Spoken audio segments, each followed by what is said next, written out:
Hi, Dave Johnson here with CyberNorth. Today is an exciting day. Today I'm going to be upgrading my Cohesity cluster to 651B. There's some new stuff. Please read the what's new release notes for any time you upgrade anything. But this is a cool one with Cohesity.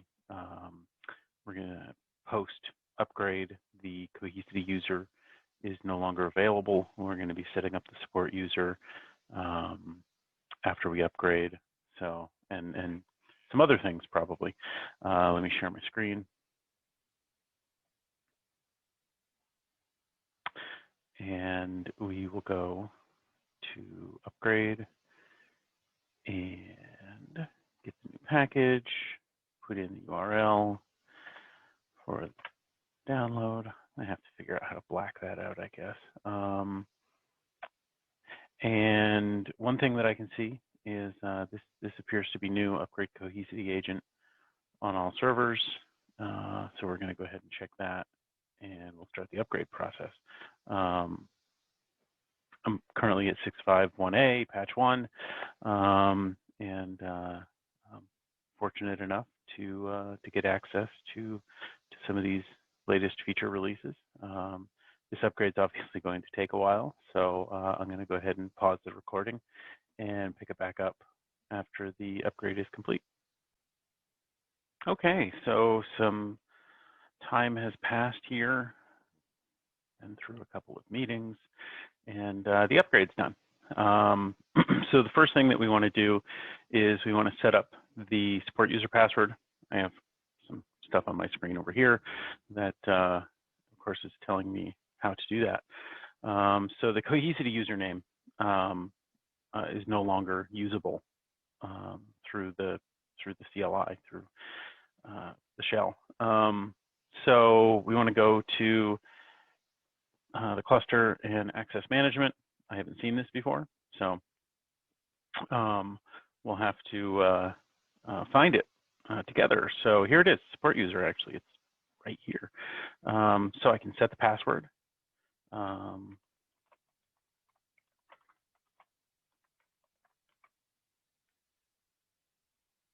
Must be at least 15 characters. Oh, yay. How many do I have?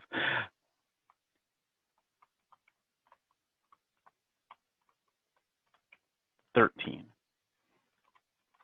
Okay.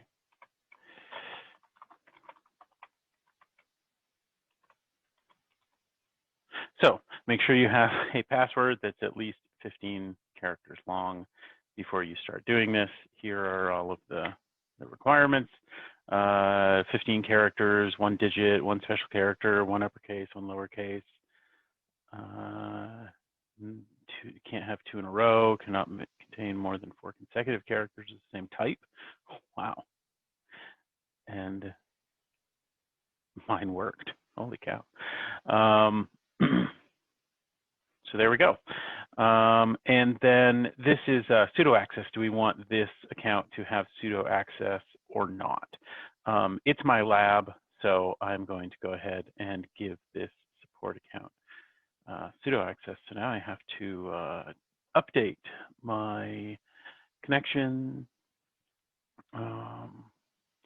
So I love using this this little application, Remote NG. Highly recommend it.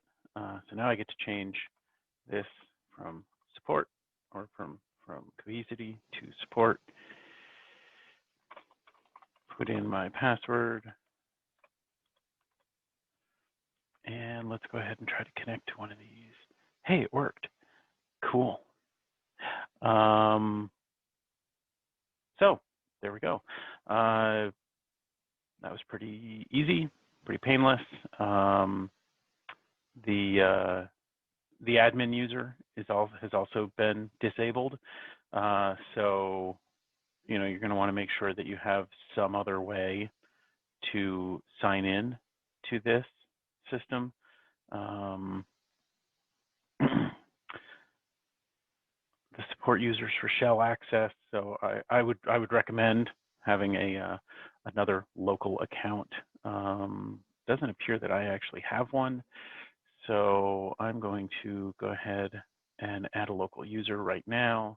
I'm going to call it not admin, no email.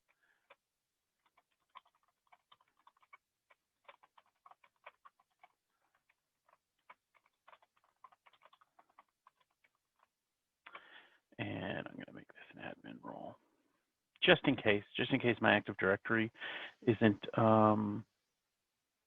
available. I want to make sure that this is here so I can sign into it. So I'll go ahead and add that.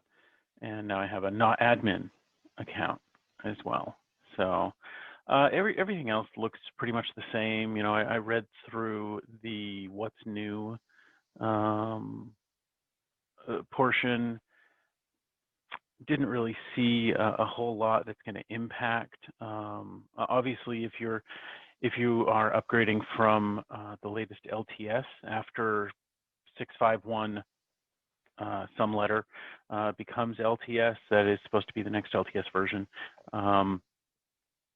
This is what the UI is going to look like. I have dark mode enabled, so this is what it will look like when you sign in for the first time. There's a few things that are different. Maybe I'll make another video talking about kind of what's different in the UI. Maybe I'll have a guest speaker with me. So I'm gonna upload this to YouTube, and hopefully you find it helpful in using Cohesity. I'm going to turn on dark mode again because I like dark mode. So thanks everyone. Until next time.